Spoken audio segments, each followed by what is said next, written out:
The Caldreth neutral zone had never seen such a gathering. 847 warships hung in the darkness of space, their hulls gleaming under the light of distant stars. They came from 3 different empires, 3 powers that had ruled the galaxy for longer than most civilizations could remember. Admiral Zelthorn stood on the bridge of his flagship, the Eternal Triumph. His 4 eyes watched the display screens with satisfaction. The ships of the Vrelnik's Concordat surrounded him, sleek vessels with curves that seemed to flow like water. Their hulls were decorated with patterns that told of ancient victories, of enemies defeated with grace and precision. To his left, the fleet of the Ashari Unity waited in perfect formation. Their ships were different, built like crystals that caught and reflected light. The Ashari believed that war should be beautiful, that even destruction should follow the laws of harmony. Their weapons were works of art, plasma lances that painted the void with colors that had no names in most languages. On his right, the Thexian League's Armada maintained their position. Their vessels were the most traditional, built with angles and purpose. The Thexians were warriors by culture, but even they followed the ancient rules of galactic warfare. Their graviton disruptors could tear apart a ship's structure, but only after proper warnings were given, after protocols were followed. "Status report," Zelthorn commanded. His voice carried the weight of 300 years of military service. "All vessels report ready, Admiral," his tactical officer replied. She was young, barely 70 years old, but her skills were sharp. "Long-range sensors have confirmed the unauthorized transit signature, a single vessel, moving through our space without permission or proper identification codes." Zelthorn's mandibles clicked together, a sound that expressed mild annoyance. In 40,000 years of recorded galactic history, such things rarely happened. Every civilization learned quickly that space travel required cooperation, required following the rules that kept everyone safe. To enter another empire's territory without permission was not just rude, it was dangerous. "Have we determined their origin?" he asked. "Negative, Admiral. The ship's design does not match any known species in our database. The hull configuration is unusual." On the main display, a 3-dimensional image of the unknown vessel appeared. Zelthorn leaned forward, his interest growing. The ship was small, perhaps a quarter the size of his smallest destroyer. Its shape was wrong somehow. Most ships in the galaxy followed certain principles of design. Energy shields required specific hull patterns. Faster-than-light drives needed particular configurations. This ship seemed to ignore those rules. "It looks primitive," said Commander Thexol of the Thexian fleet. His image appeared on the communication screen, his scaled face showing curiosity. "See how thick the hull is? They are wasting mass on physical armor. Do they not have proper shielding technology?" "Perhaps they are a young species," offered Matriarch Ashelin of the Ashari. Her crystalline form shifted colors as she spoke, showing her amusement. "Remember when we first encountered the Bulviks? They tried to use projectile weapons in space. Chemical explosions! We educated them quickly."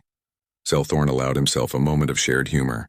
Yes, the galaxy had seen young species before. They always arrived with primitive ideas, thinking that the methods that worked on their home planets would work in space. They learned. Everyone learned. That was the beauty of the galactic community. "Tactical assessment?" he asked. His tactical officer manipulated her controls and new data appeared on the screens. "The vessel mass is approximately 12,000 tons. Energy signature is minimal, suggesting basic power systems. No shield emissions detected. We count 37 external protrusions that might be weapons, but the configuration is strange. They appear to be tubes, Zelthorn repeated. "Show me." The image zoomed in. Indeed, the unknown ship had metal tubes protruding from its hull at various angles. Some were small, perhaps a meter in diameter. Others were larger, big enough that a person could walk through them. Around these tubes were structures that might be ammunition storage or power feeds, but the design made no sense. "They have placed their weapons on the outside of the hull," Commander Thexol observed. "Unshielded, exposed to direct fire."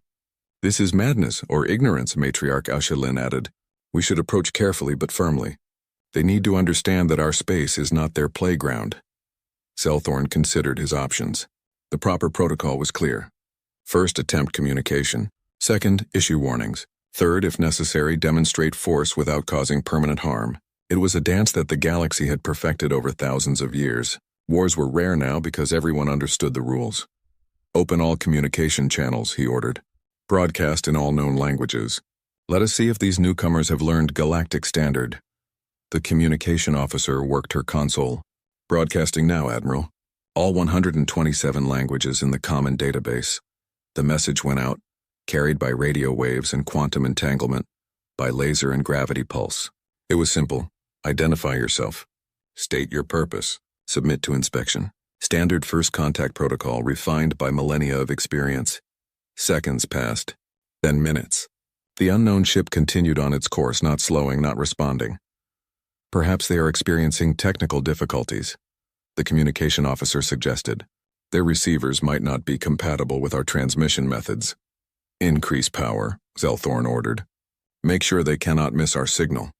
The communication arrays of 847 warships all focused on the small vessel. The amount of energy directed at it could have powered a small city. No functioning receiver could miss it. Finally, a response came. It was audio only, crackling with static.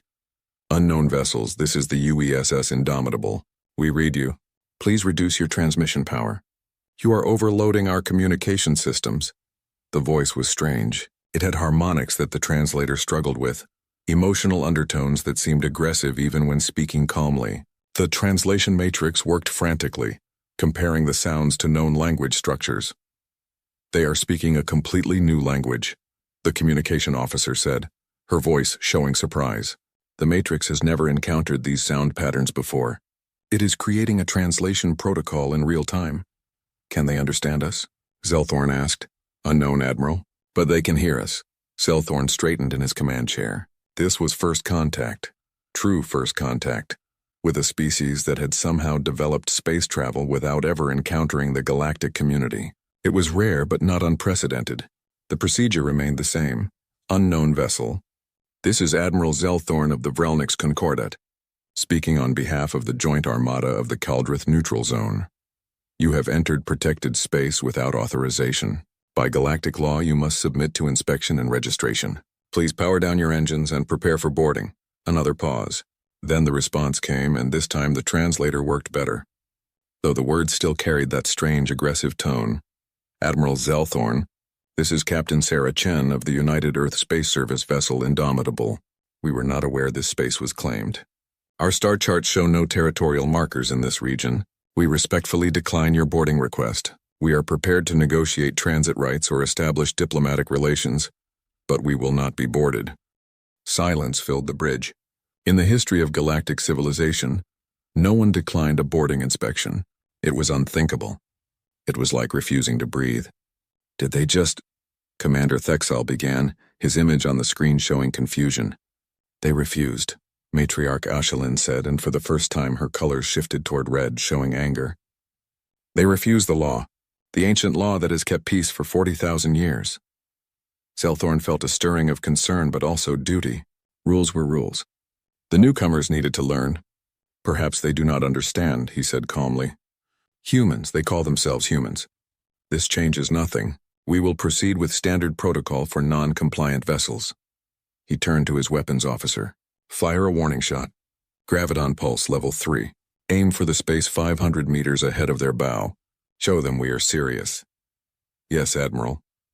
The Eternal Triumph's graviton disruptor powered up. It was a weapon of precision, of control. The invisible pulse would distort space itself, creating a ripple that would shake any ship caught in its path. At level 3, it would do no permanent damage, merely disable navigation systems temporarily. It was the standard warning shot, the universal signal that said, "We are capable of force, but we choose mercy." The pulse fired. Space itself seemed to bend as the graviton wave rushed forward, passing in front of the human ship, and the human ship flew directly into it without slowing down. They should have stopped, the tactical officer said, confusion in her voice. That pulse should have forced them to drop out of faster-than-light travel. But on the screens, the human vessel continued forward.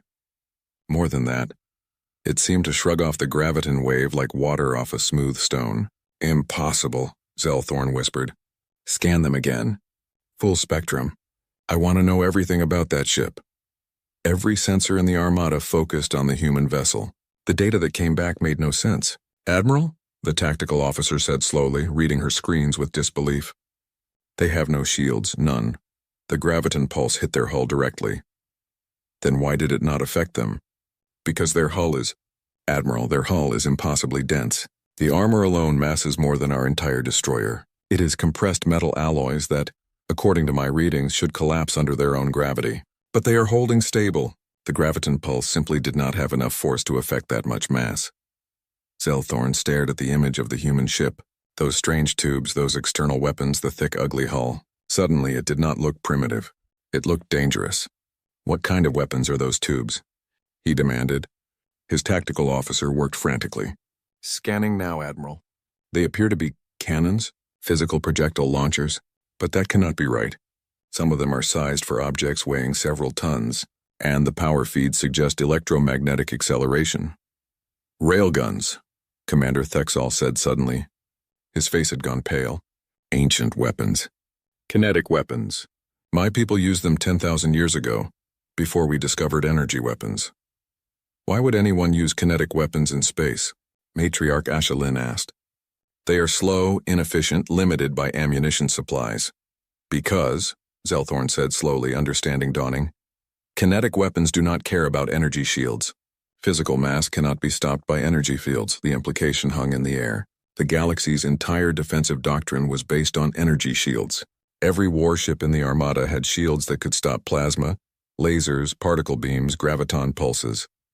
But none of them were designed to stop a solid object moving at high speed. Admiral, his communication officer interrupted, the humans are transmitting again.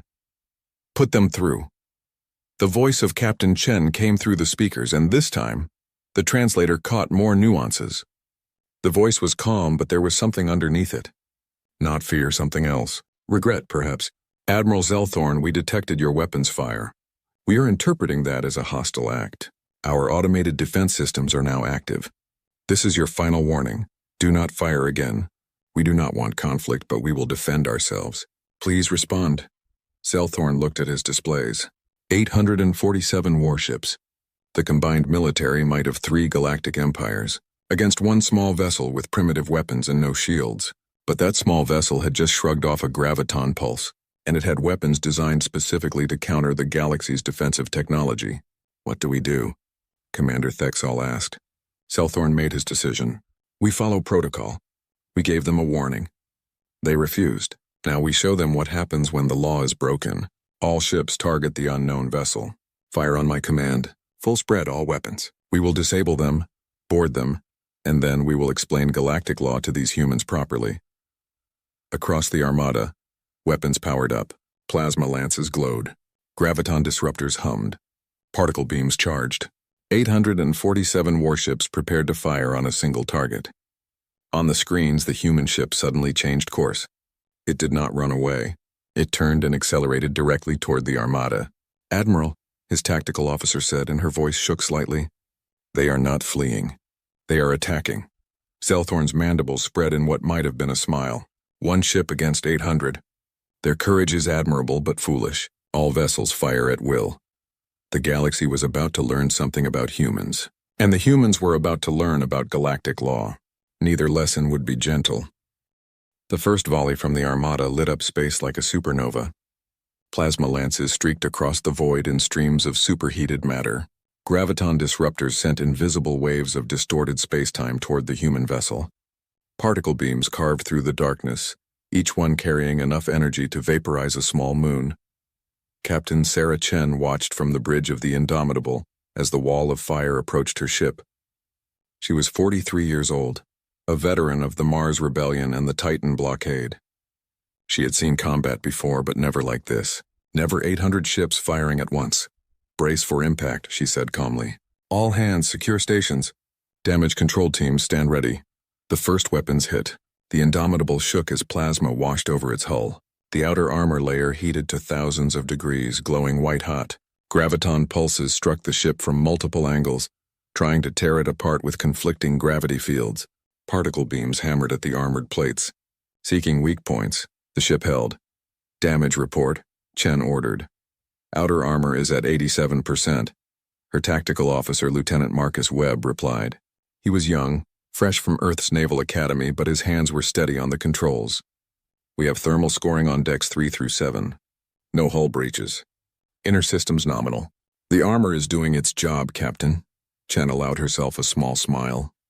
The Indomitable was built in the lunar shipyards, constructed with lessons learned from 200 years of human warfare. Her hull was composed of layered titanium tungsten alloy, mixed with carbon nanotubing and backed by ceramic composites. Each layer was designed to absorb different types of damage. The entire structure was over 2 meters thick in most places, 4 meters at critical points. Humanity had learned a hard lesson early in its space age. Shields failed. Technology broke down. But good armor, dense metal that obeyed the simple laws of physics, armor endured. Return fire, Chen ordered. Railguns only. Let us show them what we brought to this party. Webb's fingers danced across his controls. Target selection? The big one. The ship that fired first. Give them a 3-round burst from the main gun. Solid slugs, no explosives. Let us see how they handle kinetic impact. Aye, Captain. Main railgun charging. Target locked. In the Indomitable's bow, the main railgun came to life. It was a marvel of human engineering, a weapon that belonged more in a physics laboratory than on a warship. Electromagnetic coils lined a barrel 60 meters long. At the back of the barrel, a solid tungsten slug waited, each one weighing 3 tons and shaped for maximum penetration. The coils activated in sequence, each one adding velocity to the projectile. In less than a second, the slug accelerated to 15% the speed of light. It left the barrel with no flash, no explosion, no warning. Just incredible, unstoppable momentum. On the bridge of the Eternal Triumph, Admiral Zelthorn was reviewing damage reports from the rest of his fleet when his tactical officer screamed, "Incoming! Unknown projectile! Speed is—" That cannot be right. Speed is reading as relativistic. Shields to maximum, Zelthorn commanded. All forward shields now. The Eternal Triumph's energy shields flared to full power, creating a barrier of pure force around the ship. The shields could stop any energy weapon in the galaxy. They had been tested against stars going supernova. They were considered impenetrable. The tungsten slug hit the shields and passed through them like they did not exist. Because to a solid object traveling at relativistic speed, energy shields did not exist. The slug struck the Eternal Triumph's hull amidships. The impact released kinetic energy equivalent to a small nuclear weapon. The alien ship's hull, designed to flex and absorb energy weapon strikes, shattered like glass. The slug punched completely through the ship, entering from the port side and exiting from the starboard, leaving a hole 3 meters wide. Atmosphere rushed out into space. Internal bulkheads exploded from the pressure change. Crew members were sucked into the void. Alarms screamed throughout the ship. Hull breach. Multiple hull breaches. The tactical officer shouted over the chaos. Decks 15 through 22 are open to space. We have lost graviton drive 3. Power conduits are failing. Emergency force fields are not holding. Zelthorn grabbed his command chair to keep from being thrown across the bridge. His ship, his beautiful Eternal Triumph, was dying around him, and the human vessel had barely scratched its paint. All ships, he managed to say into the fleet-wide channel. Evasive maneuvers. Do not let them get a clear shot. Randomize your movements. They cannot hit what they cannot predict. But humanity had been fighting wars in 3-dimensional space for 2 centuries. Predicting movement was what targeting computers did best. The Indomitable's railguns fired again, and again. Each shot was perfectly calculated, leading the target by fractions of a second, compensating for distance and relative velocity. The smaller guns joined in, firing slugs the size of a human fist at similar velocities. They did not need to be as large as the main gun rounds. At 15% of light speed, even a small projectile carried devastating energy. 3 Asheri destroyers learned this lesson. The railgun rounds punched through their crystalline hulls with ease, shattering the elegant structures. The beautiful ships came apart in silence, their fragments tumbling through space. This is not possible, Matriarch Ashelin said, her image flickering on Zelthorn's communication screen. Her colors were now a pale white, showing shock and fear. One ship cannot defeat an armada. This violates every principle of warfare. Then we are learning new principles, Commander Thexal growled. His ship had taken a glancing hit from one of the human projectiles, tearing away his port weapons array. These humans do not fight like civilized species. They fight like animals, like predators. The battle continued for 17 minutes. 17 minutes that changed the galaxy forever. The Armada's ships tried everything. They focused fire on single points of the Indomitable's hull, trying to burn through the armor. The human ship maneuvered, presenting fresh armor to the attack, spreading the damage across its entire surface. They tried surrounding the vessel, attacking from all angles. The Indomitable spun on its axis, its railguns firing in all directions, each shot finding a target. They tried ramming. The Thexian heavy cruiser Warbringer accelerated to full speed and attempted to crash into the human ship. The Indomitable waited until the last moment, then fired its maneuvering thrusters. The burst of acceleration would have turned any organic crew into paste, but the humans had something the galaxy had not yet discovered: inertial dampening. The Indomitable slid sideways at accelerations that should have been impossible, and the Warbringer missed by less than 100 meters. As it passed, the Indomitable's point defense railguns raked it from stem to stern. Finally, desperately, they tried missiles. Hundreds of guided missiles, each one with plasma warheads designed to burn through any defense.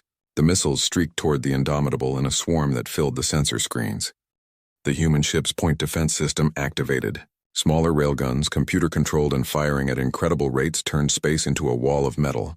Each gun fired 100 rounds per second. Each round found a missile. The swarm was destroyed before any missile got within 5 kilometers of the ship. And then something changed that made everything worse. "Captain," Lieutenant Webb said, his voice tight, "I am detecting launch signatures from the Indomitable. Multiple launches." "What did they launch?" Zelthorn demanded. "I do not know. The objects are small, accelerating rapidly. They are maneuvering. They are missiles of some kind, but the energy readings are strange." The human missiles approached the Armada. They were not sophisticated, not by galactic standards. They had no plasma warheads, no antimatter cores, no graviton disruptors. They had something simpler. They had nuclear warheads. The first missile reached a Vrelnik's destroyer and detonated. The nuclear explosion released gamma rays and neutrons, a burst of radiation that washed over the ship. The destroyer's shield stopped the heat and the light, but radiation was not stopped by energy shields. The ship's crew received lethal doses in microseconds. The vessel went dark, its crew dead, though the ship itself remained intact. The second missile took a different approach. It did not detonate near its target. It detonated against it. The explosion was shaped, focused, using the expanding plasma as a projectile. The directed energy struck an HFY cruiser with the force of a shaped charge. The hull buckled and tore. Atmosphere and bodies spilled out. 8 more missiles detonated. 8 more ships went silent or broke apart. "They weaponized atomic fission," Matriarch Ashelin whispered. "They turned the power of stars into weapons. What kind of species does this?" Zelthorn had no answer. His fleet had lost 38 ships. 38 ships, destroyed or disabled by one human vessel. And that vessel had barely been damaged. Its armor was scored and melted in places, but it was still fighting, still maneuvering, still deadly. "All ships," he said, and his voice was heavy with defeat. "Ceasefire. Ceasefire immediately. Fall back to minimum engagement range." The order went out. 809 remaining ships backed away from the human vessel, their weapons still charged but no longer firing. The Indomitable held its position, its railguns tracking targets but not shooting. For a long moment there was only silence. Then Captain Chen's voice came through the communication channel. "Admiral Zelthorn, we are detecting your weapons powering down. We are interpreting this as a request for ceasefire. We accept. Hold your current positions. Do not approach us and we will not fire. We will now begin negotiations." Zelthorn slumped in his command chair.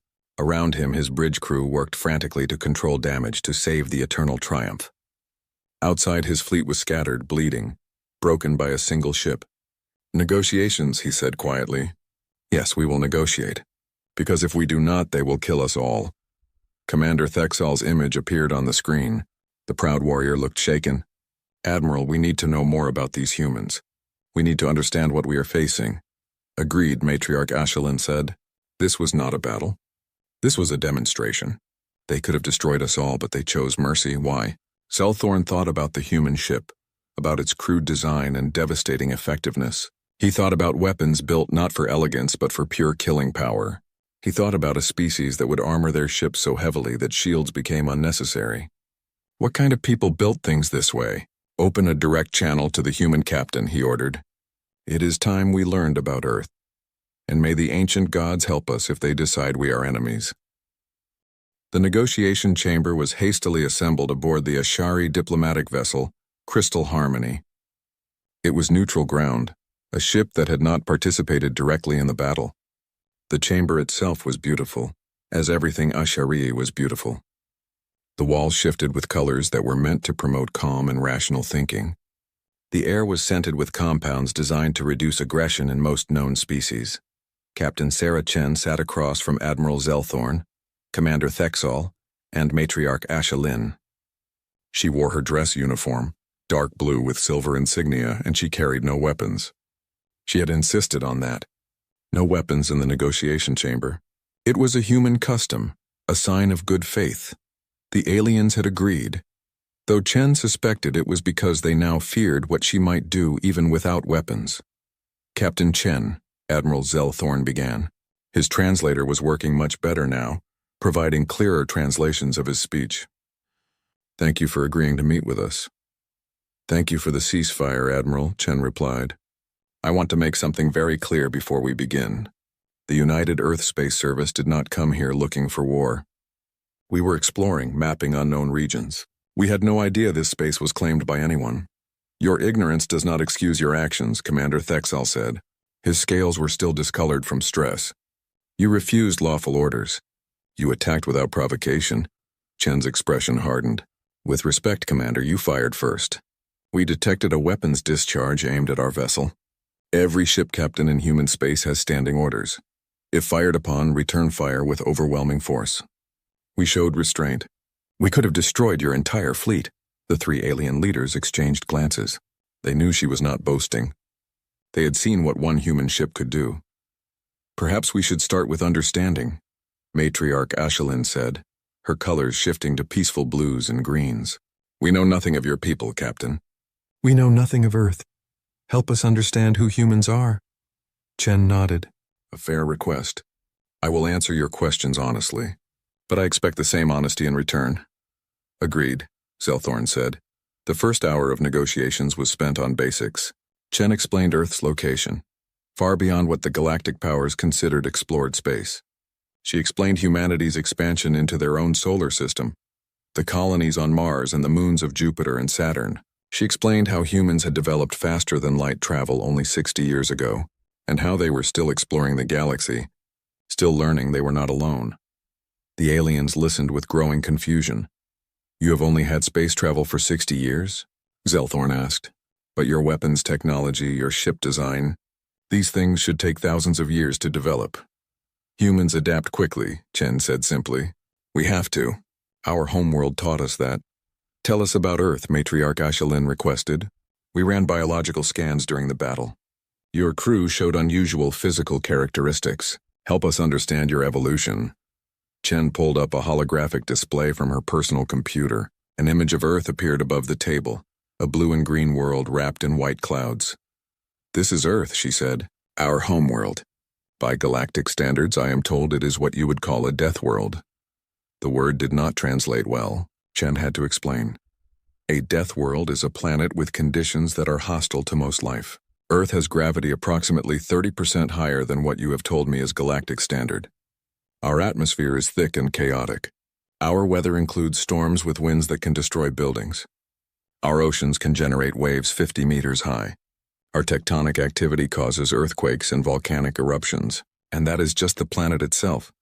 She changed the image to show various Earth animals: a lion, a great white shark, a bear, a crocodile. "Earth evolved multiple apex predators," she continued, "species that hunt and kill other species for food. Humanity evolved in competition with these predators. We survived not by being stronger or faster, but by being smarter and more persistent." "Persistence?" Commander Thexol asked. "Humans are endurance hunters," Chen explained. "Our ancestors would track prey for days, sometimes weeks. We cannot run as fast as many animals, but we can run longer than anything else on our planet. We do not give up. It is in our nature." She pulled up another image, this one showing human history. Ancient weapons. Stone tools, bronze swords, steel guns, nuclear weapons. And because we evolved among predators, we learned to be predators ourselves. Humanity's history is a history of warfare. We fought for territory. We fought for resources. We fought for ideas and beliefs. We fought each other for thousands of years before we ever reached space. The aliens stared at the images with something like horror. This is normal for your species? Matriarch Ashelin asked. This level of violence? It was, Chen said. Earth unified under a single government only 90 years ago, after the Third World War nearly destroyed our civilization. But yes, warfare is part of who we are. We understand it. We are very, very good at it. Zelthorn's mandibles clicked rapidly, a sign of agitation. Your ship, the Indomitable. Tell us about it. Why is it designed the way it is? Chen smiled slightly. The Indomitable is a patrol frigate. It is designed for long-range missions in potentially hostile territory. Its armor is heavy because we learned early that energy shields can fail. Technology breaks, but good armor, solid metal that endures. Its weapons are kinetic because kinetic weapons are simple, reliable, and effective. Railguns have no moving parts except the projectile. They cannot be jammed by electronic warfare. They do not run out of energy as long as the ship has power. And they work. You said it is a patrol frigate, Commander Thexal said slowly. What does that mean? How does it compare to your actual warships? Chen met his gaze steadily. The Indomitable is 40 years old. It is outdated by current military standards. It was scheduled to be decommissioned next year. We have been using it for exploration missions because it was no longer suitable for frontline combat. The silence that followed was profound. 40 years old, Zelthorn repeated. Outdated. Captain Chen, how advanced is your current military technology? I am not at liberty to discuss classified information, Chen replied. But I can tell you that the Earth Defense Force currently operates 217 ships of various classes. Frigates like the Indomitable, destroyers, cruisers, carriers, and 6 dreadnoughts. 6 dreadnoughts, Matriarch Ashelin whispered. What is a dreadnought? A dreadnought is a capital ship designed for fleet engagement. The newest, the UESS Armstrong, masses 2 million tons. It carries 140 railguns of various sizes, 300 missile tubes, and enough armor to survive a nuclear detonation against its hull. It can engage multiple targets simultaneously while providing fighter support and electronic warfare coverage. Chen paused, then added quietly, if the Indomitable is a patrol car, a dreadnought is a battle fortress. The aliens looked at each other. Their expressions, despite their different physiologies, all showed the same thing. Fear. Captain, Zelthorn said carefully, we need to understand something. Your doctrine of warfare. You said you were ordered to return fire with overwhelming force. Explain what that means. Chen considered her words carefully. In human military doctrine, there are several principles. One of them is overwhelming force. If you are attacked, you respond with enough power to ensure the threat is completely eliminated. You do not give the enemy time to recover. You do not give them a chance to adapt. You hit them with everything you have and you do not stop until they surrender or are destroyed. That is brutal, Matriarch Ashelin said. That is survival, Chen corrected. On Earth and nature, predators that show mercy die. Their prey escapes and learns. Their competitors exploit their weakness. Humanity learned that lesson over millions of years of evolution. We carried it into space. Commander Thexal leaned forward. But you showed mercy to us. You stopped firing when we retreated. Why? Because humans are not mindless killers, Chen said firmly. We are capable of great violence, yes. But we are also capable of great compassion. We prefer peace. We prefer cooperation. But when threatened, when attacked, we will defend ourselves with everything we have. You fired on my ship, Admiral. You tried to destroy us. We returned fire to protect ourselves. But when you stopped, we stopped. That is also part of being human. She stood up and walked to the window of the chamber, looking out at the stars. You need to understand something about humanity, she said, her back to the aliens. We spent centuries fighting each other, nation against nation, ideology against ideology. We nearly destroyed ourselves 3 times with nuclear weapons. We know the cost of war. We know what it means to lose millions of people for nothing more than pride or stupidity. She turned back to face them. When we finally unified, when we finally reached the stars, we did so with one goal: never again. Never again would humanity be caught unprepared. Never again would we be vulnerable. Every ship we build with the assumption that we might meet hostile aliens. Every weapon we design to be deadly. Not because we want war, but because we want to be ready if war finds us. And it did find you, Silthorn said quietly. We brought war to you. You brought a warning shot, Chen corrected. If you had wanted war, you would have targeted our crew sections, our engines, our critical systems. Instead, you shot ahead of us, a warning. We recognized that. That is why we did not destroy your fleet. We returned fire. We defended ourselves, but we aimed to disable, not to kill, though I will not apologize for the ships we destroyed. They fired on us. The negotiations continued for another 6 hours. Chen shared data about Earth, about human culture and history. The aliens shared data about the galactic community, about the 40,000 years of recorded history, about the laws and customs that governed interactions between species. Slowly, a picture formed. The galaxy was old, stable, and complacent. War had become ritualized, almost ceremonial. Energy weapons against energy shields. Proper protocols. Acceptable losses calculated before battles even began. The galactic powers had forgotten what real war looked like. Earth was young, violent, and paranoid. Humanity had crawled out of the mud fighting for survival, and they had never stopped fighting. Every advance in technology had been immediately weaponized. Every tool had military applications. Humans did not fight by galactic rules because they did not know galactic rules. They fought by Earth rules, and Earth rules said win at any cost. Finally, as the meeting drew to a close, Commander Thexel asked the question they were all thinking. Captain Chen, what happens now? Your people know about us now. We know about you. What does humanity want? Chen smiled.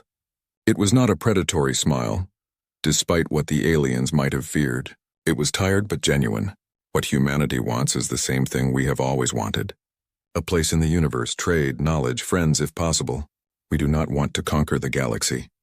We just want to be part of it, on our own terms. And if we refuse? Matriarch Ashelin asked. Chen's smile faded. Then we will leave your space and never return. But we will remember that you fired on us. And if you ever threaten Earth or human colonies, we will respond. Not with one patrol frigate. With everything we have. The threat was clear. So was the offer of peace. Admiral Zelthorn stood and bowed, a gesture of respect in Vrelnik's culture. We will carry your words to our governments, Captain Chen. I believe they will choose peace. After today, I do not think anyone wants to see what human war truly looks like. As Chen prepared to leave, Zelthorn stopped her with a question. Captain, one more thing. You said the Indomitable was scheduled for decommissioning. What will replace it? Chen paused at the doorway. The new patrol frigates are called the Ranger class. They mass 15,000 tons, carry improved armor and shielding, and mount twice the weapons. We have already built 40 of them. Production rate is 3 per month. She left the chamber, leaving the 3 alien leaders to contemplate what that meant. Humanity was not slowing down. They were building more ships, better ships, faster ships, and they were just beginning to explore the galaxy. The age of galactic peace was over. The age of humanity had begun. The Galactic Council Chamber on Vrelna Prime had stood for 12,000 years. It was a monument to civilization, a place where disputes were resolved with words instead of weapons. The chamber could hold representatives from all 47 member species of the galactic community. Today it was packed beyond capacity. Admiral Zelthorn stood before the assembled leaders, his image projected on screens throughout the chamber. He had returned directly from the Keldrith neutral zone, his flagship still bearing the scars of battle. Behind him, holographic displays showed the Indomitable, showed the battle, showed the damage to the Armada. He had been speaking for 2 hours. Now he was finished. And so, he concluded, I recommend immediate diplomatic outreach to Earth. We should offer them full membership in the galactic community, with all rights and protections. The alternative is to make an enemy of the most dangerous species we have ever encountered. The chamber erupted in debate. Some voices called for caution. Others demanded military action. Still others simply could not believe what they were hearing. High Chancellor Morvex of the Vrelnik's Concordat raised a crystalline hand for silence. She was old even by Vrelnik's standards, and her wisdom was respected across the galaxy. Admiral Zelthorn, she said, her voice carrying easily in the chamber's acoustics, you have shown us the tactical data. You have shared the specifications of human weapons. But I must ask, are humans truly as dangerous as you claim? Could this not be an anomaly? Perhaps the Indomitable was simply an exceptional ship. Zelthorn's mandibles clicked in disagreement. High Chancellor, with respect, the Indomitable is 40 years old and was scheduled for retirement. It is not exceptional among human vessels. It is obsolete. A Thexian military analyst stood. Admiral, I have reviewed your data extensively. I must present my findings to the Council. He activated his own display. Charts and graphs appeared showing comparison data. Humans are physiologically unusual, the analyst began. Average human height is 1.8 meters. Mass is 75 kilograms. This is within normal parameters for galactic species. However, other factors are significant. He pulled up a skeletal structure. Human bone density is 40% higher than galactic average. Their muscle fiber composition includes a higher proportion of fast-twitch muscles, optimized for rapid, explosive movement. Their cardiovascular system is designed for sustained high-level activity. In practical terms, an average human is stronger, faster, and has greater endurance than most species of similar size. Another chart appeared. Their sensory capabilities are particularly notable. Humans have binocular vision with exceptional depth perception. They can track moving objects with accuracy that rivals our best targeting computers. Their hearing range is broad. Most significantly, their neural processing speed for visual and spatial information is among the fastest we have measured. These are the traits of a predator, someone in the chamber said. Yes, the analyst confirmed. Humans are apex predators. But they are social apex predators, which makes them more dangerous. They hunt in groups. They coordinate, they plan. A lone human is dangerous. A group of humans is terrifying. Matriarch Ashelin stood. Her journey from the Kaldrith zone had been long, but she insisted on speaking in person. Council members, I must share something that troubles me deeply. During our negotiations with Captain Chen, we performed detailed biological scans. We detected chemical signatures in the human crew's bloodstream. Adrenaline, cortisol, norepinephrine. These are stress hormones. Fight-or-flight response chemicals. She paused, letting that sink in. The human crew was experiencing these during combat. It made them faster, stronger, more alert. Their bodies were enhancing their combat capabilities automatically. But here is what troubles me. The levels we detected were not dangerously high. They were normal for humans during stress. This means their bodies are adapted to regular combat stress. They are built for fighting. A Bolvix counselor spoke up. Surely this is just evolution. Many species have stress responses. Not like this, Matriarch Ashelin replied. We analyzed the data further.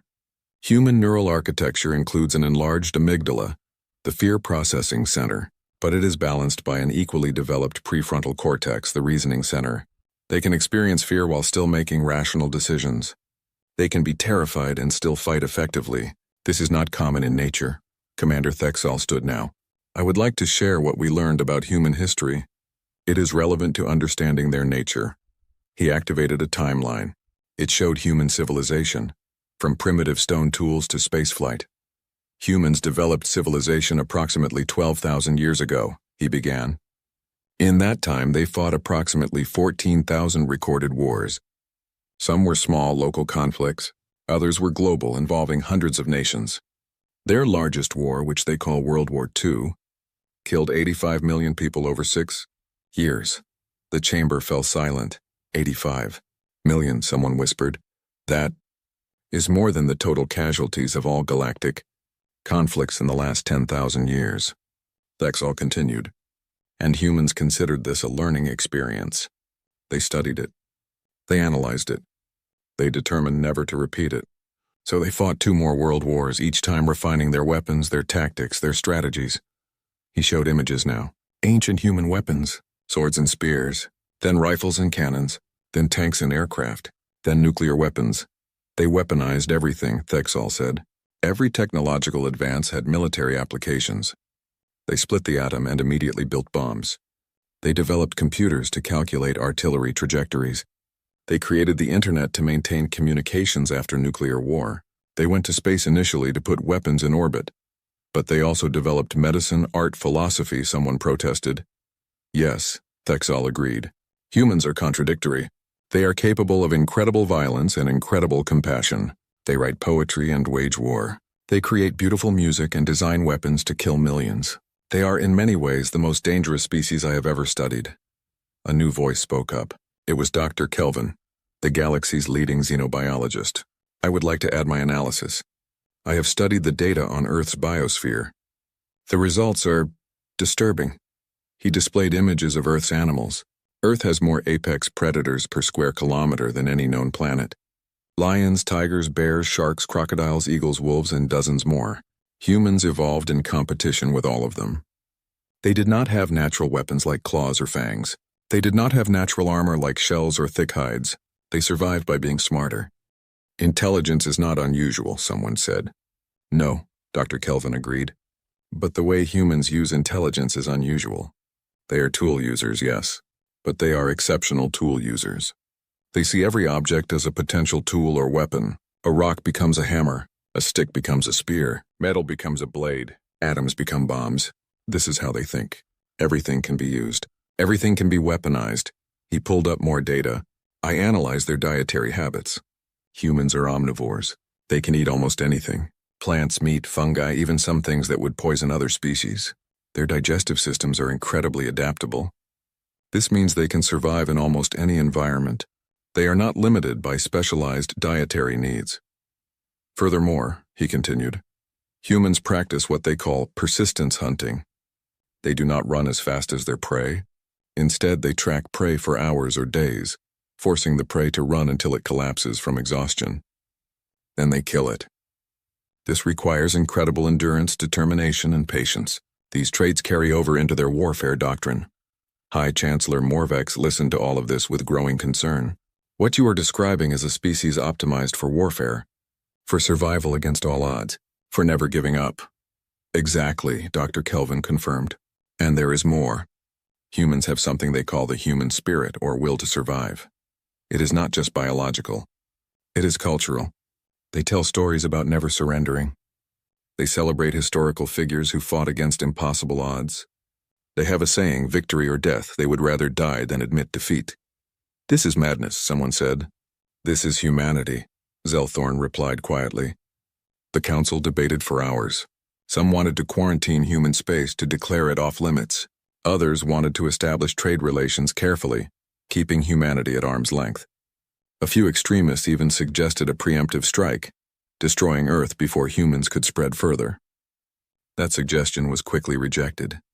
No one wanted to see what humanity would do if their homeworld was attacked. Finally, High Chancellor Morvex called for order. We must make a decision. Based on everything we have learned, I propose the following. We officially recognize Earth and its colonies as sovereign territory. We offer humans full membership in the galactic community. We establish trade and diplomatic relations. But we also implement the following security measures. She listed them. Human ships would be required to follow all traffic protocols. Human weapons would be registered and monitored. Human military expansion would be watched carefully.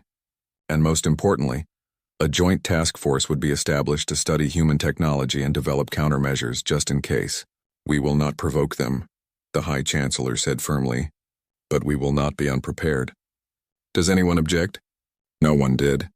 The vote was unanimous. As the council session ended, Admiral Zelthorn remained in the chamber with Commander Thexal and Matriarch Ashelin. Do you think this will work? Thexal asked. Can we coexist with humans peacefully? Zelthorn considered the question. I think humans want peace. Captain Chen was sincere about that. But I also think they will never be helpless again. They will build more ships. They will improve their weapons. They will expand into space. And if anyone threatens them, they will respond with everything they have. So we make sure never to threaten them, Matriarch Ashelin said. Yes, Zelthorn agreed. We make sure never to threaten them. Because if we do, we will learn what human total war truly means.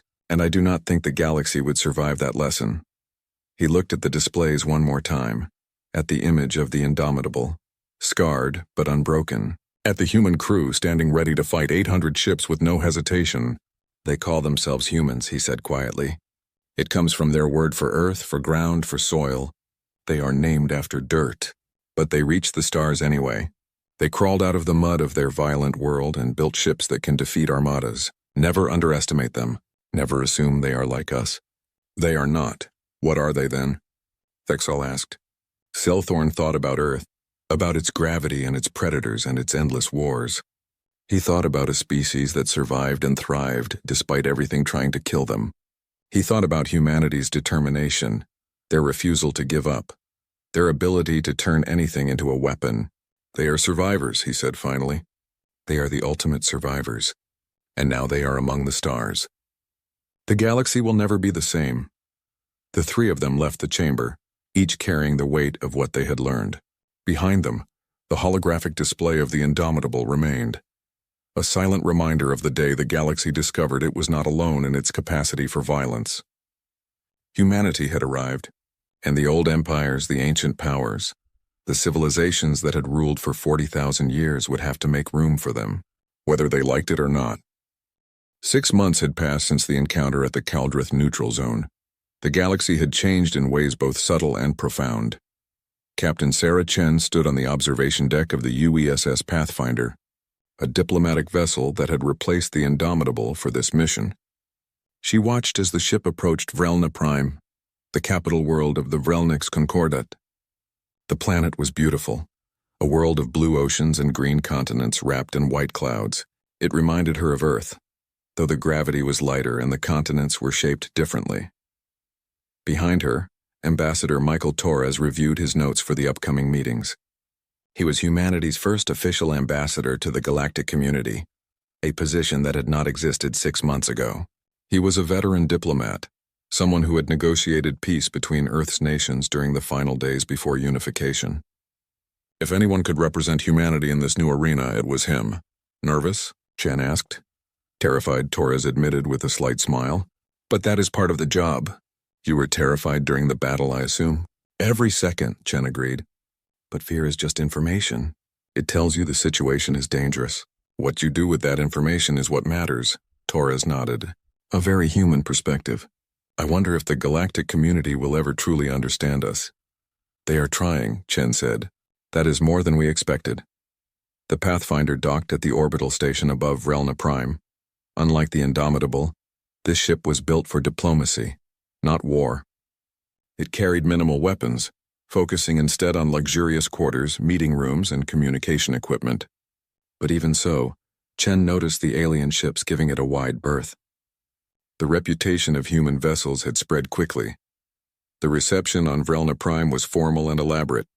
High Chancellor Morvex herself greeted the human delegation, flanked by representatives from dozens of species.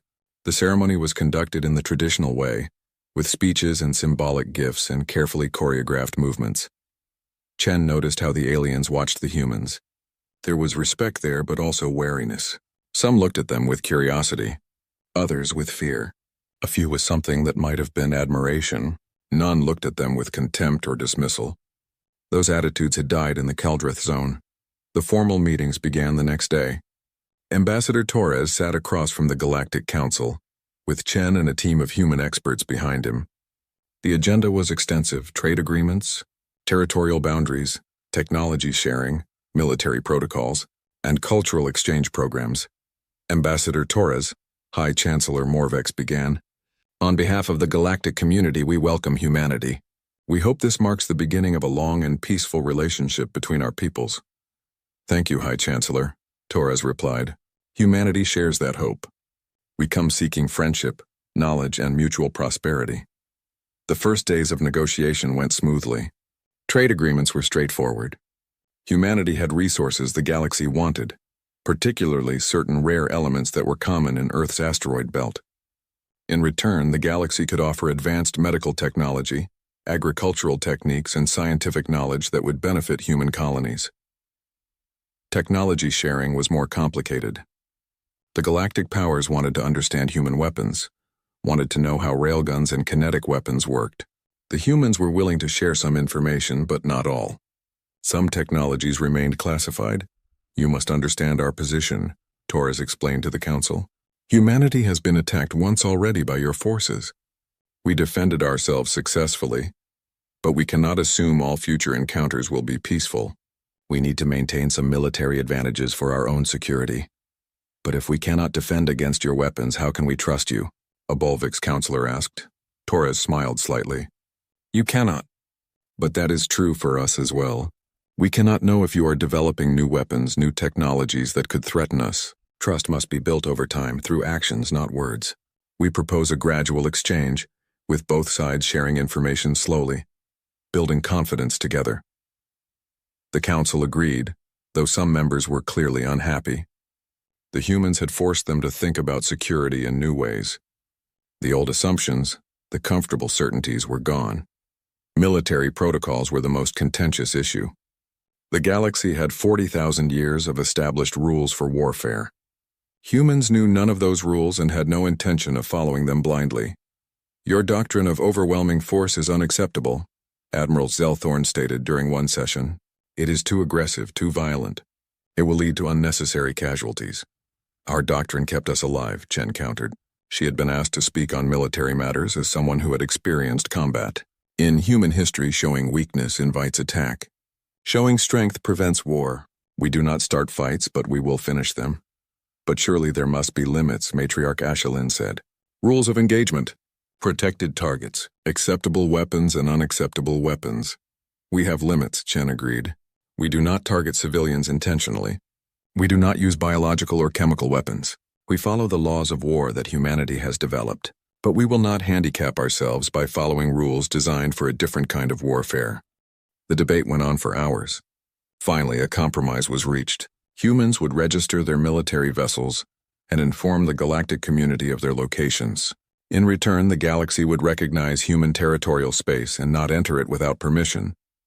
Both sides would agree to negotiate before fighting, but both sides retained the right to self-defense. It was not perfect, but it was a start. The cultural exchange program was perhaps the most interesting aspect of the negotiations. The galaxy wanted to understand humans better, and humans wanted to understand the galaxy. "We propose student exchange programs," Torres suggested. Human students would study at galactic universities. Alien students would study on Earth. We would share our art, our literature, our history. In time, perhaps we would understand each other well enough that war becomes unthinkable. The council approved this enthusiastically.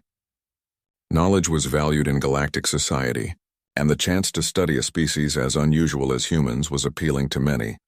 But there were warnings too. "Ambassador Torres," Dr. Kelvin said during one session, "we must discuss a sensitive topic, human entertainment." "Entertainment?" Torres asked, confused. "Yes, we have analyzed broadcasts from Earth, your movies, your games, your sports. We find them disturbing," Torres blinked. "In what way?" Dr. Kelvin displayed images. Action movies showing explosions and gunfights. Horror films with monsters and violence. Sports where humans fought each other like boxing and mixed martial arts. "You create entertainment from violence," Dr. Kelvin said. "You watch simulated warfare for pleasure. You pay to see humans hurt each other in controlled combat. This is not normal in galactic culture. Most species find such things distressing." Torres glanced at Chen, who shrugged. "Doctor, for humans, these things are not disturbing. They are cathartic.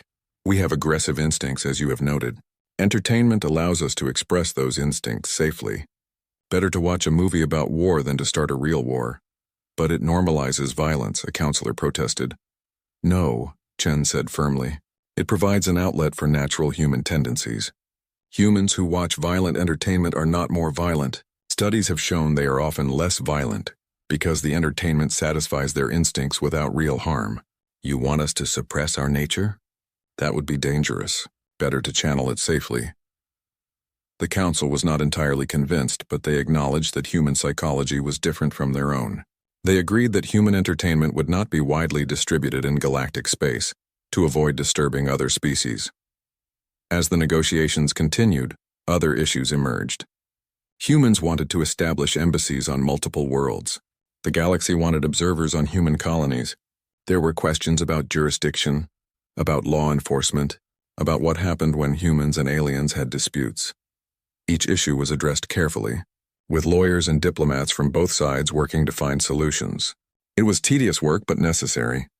The foundation of peaceful coexistence was being built, one agreement at a time. On the 15th day of negotiations, something unexpected happened. A message arrived from Earth. The transmission was coded, marked urgent. Chen received it first and immediately requested a recess. "What is it?" Torres asked when they were alone in their quarters. Chen played the message. It was from Admiral Patricia Hawkins, commander of the Earth Defense Force. "Captain Chen, Ambassador Torres, this message is classified. New intelligence has been gathered regarding galactic military capabilities. Our analysis suggests that the three empires you encountered represent only a fraction of galactic military strength. There are 47 member species in the galactic community. If they united against us, we would be outnumbered approximately 3,000 to 1. Torres paled. 3,000 to 1? That is not all, Chen said grimly. She continued the message. However, Admiral Hawkins continued, our tactical analysis suggests that numerical superiority may not be decisive. Galactic weapons are poorly suited to combat human vessels. Their reliance on energy shields creates a fundamental vulnerability. Our recommendation: continue diplomatic efforts but accelerate military production. We are increasing shipyard capacity by 40%. Within 5 years, we will have 800 combat vessels. Within 10 years, 2,000. The message ended. Torres sat heavily in a chair. They are building an armada, he said quietly. Can you blame them? Chen asked. We are one species against 47. We need to be ready. But if the galaxy learns we are building so many ships, they will panic. They will think we are preparing to attack them. Chen nodded. That is why we do not tell them. We maintain diplomatic relations. We build trust. But we also build ships. Just in case, Torres understood. It was the human way. Hope for the best, prepare for the worst. Never be helpless again. The negotiations concluded successfully. Humanity was officially recognized as a sovereign power. Trade agreements were signed. Embassies would be established. Student exchanges would begin. The galaxy had a new member, and that member was trying very hard to be a good neighbor. On the final day, High Chancellor Morvex hosted a private dinner for Torres, Chen, and a few key galactic leaders. The atmosphere was relaxed, almost friendly. They ate food from a dozen worlds and shared stories. I must confess something, Admiral Zelthorn said at one point. Before I met you, I thought humans would be easy to defeat. I thought one armada would be sufficient. I was wrong. You were not wrong to try to enforce galactic law, Torres said diplomatically. You were just wrong about our capabilities. But that is changing now. We understand each other better. Do we? Commander Thexal asked. I am not certain. Humans remain a mystery to us. You are violent yet peaceful, aggressive yet diplomatic. You prepare for war while seeking peace. How do we reconcile these contradictions? Chen smiled. You do not reconcile them. You accept them. Humans are contradictory. We contain multitudes. We are capable of great evil and great good. The key is choosing which side to act on. And you choose peace? Matriarch Ashelin asked. We choose survival, Chen corrected. Peace serves our survival. So we choose peace. But if threatened, we will choose violence. And we are very good at violence. The table fell silent for a moment. Then High Chancellor Morvex laughed, a sound like crystal bells. At least you are honest, she said. That is more than many species can claim. Very well, humans. You have your place in the galaxy. May we all benefit from it. They raised their glasses in a toast. To peace, to prosperity, to the future. As Chen looked around the table at the aliens who had been enemies and were now allies, she felt a strange mixture of hope and caution. Humanity had passed its first test. They had proven they could survive contact with alien civilizations. They had demonstrated strength without becoming conquerors. They had shown they could be both warrior and diplomat. But she also knew this was just the beginning. The galaxy was vast. There were 47 known species and perhaps more unknown ones. There would be challenges ahead, misunderstandings, conflicts. Humanity would have to navigate carefully, building relationships while maintaining their strength. Later on the flight back to Earth, Torres asked Chen a question. Do you think this will last? The peace? Chen looked out at the stars, at the infinite darkness between them. She thought about human history, about the wars and the peace treaties, about the cycles of conflict and cooperation. I think it will last as long as everyone remembers what happened at the Keldrith Zone, she said finally. As long as they remember that humans are not to be trifled with. As long as they respect us, fear us a little, and want to be our friends rather than our enemies. And if they forget, Chen's expression hardened. Then we remind them, but gently if possible. We do not want to be the monsters they fear. We want to be the friends they respect. That is the balance we must maintain. The Pathfinder continued its journey home, carrying the humans who had changed the galaxy forever. Behind them, on Vrelna Prime, the galactic powers began implementing their new policies regarding humanity. Warning protocols were established.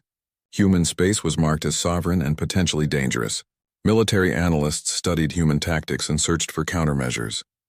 And in secret, in hidden facilities across multiple worlds, scientists began their own weapons programs, trying to develop counters to kinetic weapons, trying to create defenses that could stop solid projectiles, trying to match human innovation. The galaxy had ruled peacefully for 40,000 years. Now predators had joined the stars. The old empires would have to adapt or perish, and humanity, the species that had survived ice ages and world wars and its own violent nature, would make sure they had a future among the stars. May the ancient gods have mercy on anyone who threatened that future. The age of humanity had begun, and the galaxy would never be the same.